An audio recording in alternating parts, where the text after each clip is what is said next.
The phone vibrated at 5 a.m. like an insect trapped under glass. Once, twice, then it wouldn't stop. I watched it from the edge of the bed, face down, the screen lighting the ceiling in pale flashes. 50 messages stacked on top of each other, the way panic stacks when there's nowhere left to put it. Her name, over and over. I didn't touch it.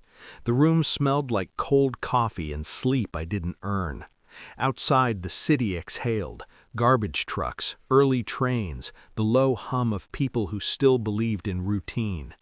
At 7 a.m., the missed calls began. Her sister, 20 of them, each ring shorter than the last, as if urgency could be compressed into seconds. By 10, an email arrived. Har HR, please, give us one chance. 3 dots, then nothing. I stood up and went to the bathroom, looked at myself in the mirror. Same face she had looked through at the dinner, same hands that once built what she now claimed I drained. I turned on the shower and let the water burn my shoulders.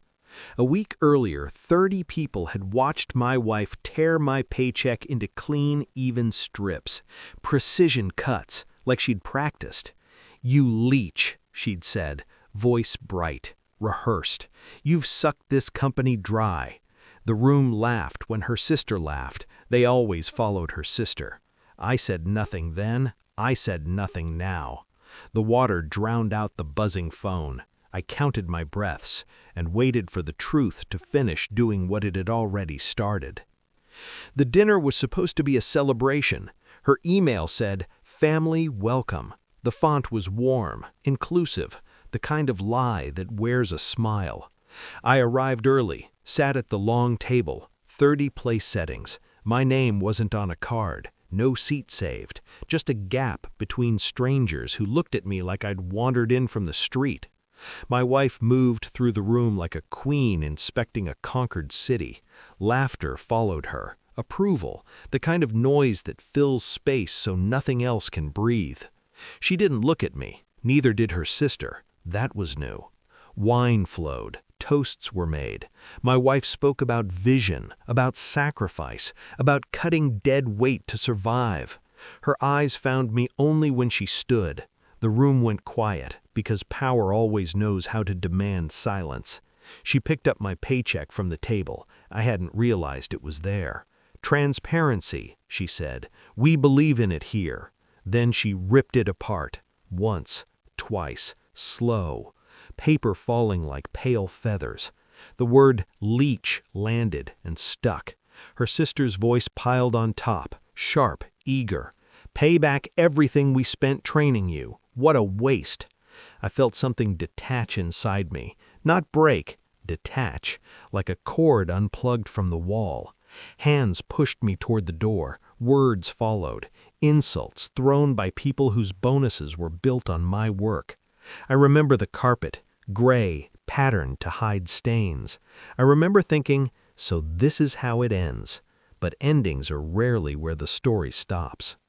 That night, I didn't ask her why. I already knew something was wrong. Not because of the cruelty, because cruelty like that requires rehearsal. I became quiet. She mistook it for shame. I let her. I moved my things into a spare room, changed passwords she never knew existed, watched, listened, learned. Her phone buzzed more when she thought I was asleep. She angled the screen away, took calls on the balcony, voice low, intimate in a way she hadn't been with me for months. Her sister visited often, too often. They whispered like conspirators, not family. I pulled old files from encrypted backups, the ones I'd designed before the company had a name, before investors, before titles. I checked IP registrations, board minutes, amendment dates. My code was everywhere. My name was nowhere. At night, I ran comparisons, version histories, silent audits. I watched as my contributions were retroactively attributed to others, men with better smiles and worse ideas. One name kept appearing, the COO, her mentor, the man she said I shouldn't worry about. I didn't confront. I compiled. phone records, expense reports, hotel receipts filed as client meetings, internal messages forwarded to private accounts. I requested a copy of my employment contract. HR hesitated. That was confirmation enough. When it arrived, I smiled. It hadn't been updated. Neither had the clause assigning ownership of foundational architecture. The company was standing on a spine they didn't legally own. And they had just shoved it out the door. I slept better after that. Calm on the surface, storm catalogued underneath. I wasn't angry. Anger wastes energy. I was precise. The results arrived on a Tuesday, not a test, not blood, just proof. A clean timeline, corroborated. Messages, dates, signatures. A map of deception so clear it felt insulting. I printed it. Paper still matters when you want something to feel real. I waited until she came home late. The smell of unfamiliar cologne followed her in like a confession. I didn't raise my voice. I slid the folder across the table. She opened it, froze. Her breath caught on the second page. "I know," I said. 2 words. Enough.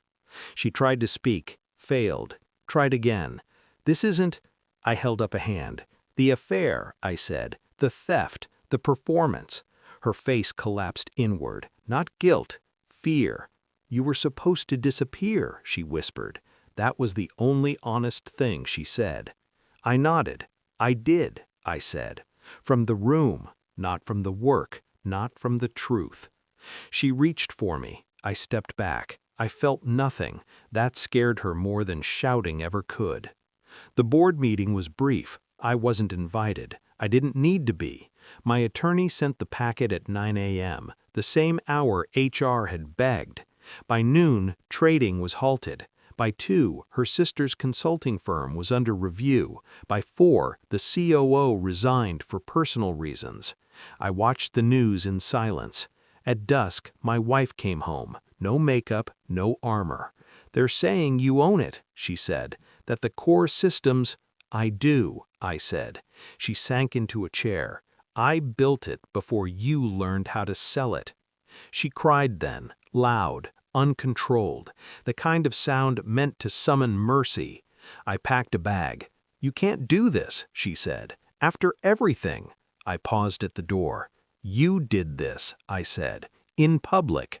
She reached for my sleeve. I left her holding air. I don't answer the messages, not hers, not her sister's, not HR's.